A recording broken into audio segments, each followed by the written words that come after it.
जीत नहीं कर बारू नया नोहर कनिया काहे तू मुहावा फुलैले बारू धनिया जीत नहीं कर बारू नया नोहर कनिया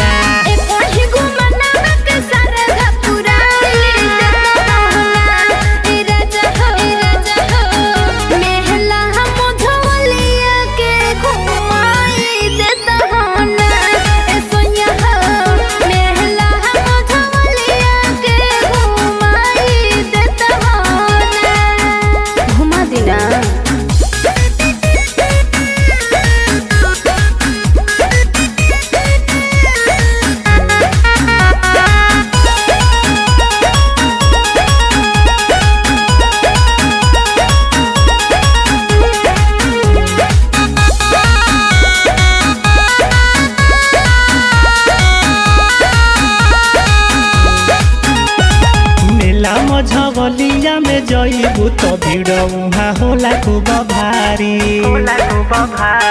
नया नोहर बाड़ू अभी कनिया कैसे घुमा दी मोतिहारी मेला मझवलिया में जईबू तो भीड़ उहाँ होला खूब भारी नया नोहर बाड़ू अभी कनिया कैसे घुमा दी मोतिहारी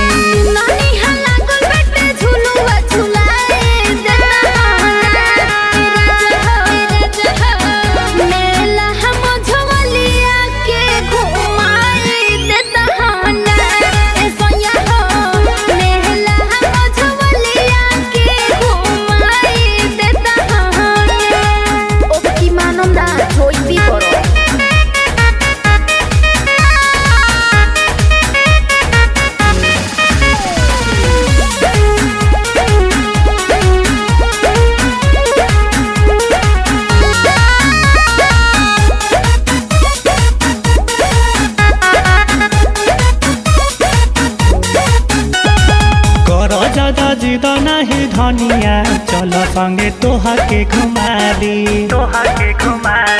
राइटर चन तो महेश के कहत संग में बोला दी कर ज्यादा जिद नहीं धनिया चल संगे तोहा के घुमा दी राइटर चन तो महेश के कहत संग में बोला दी जरूर सुनी हिल के गाना सुनाई दे।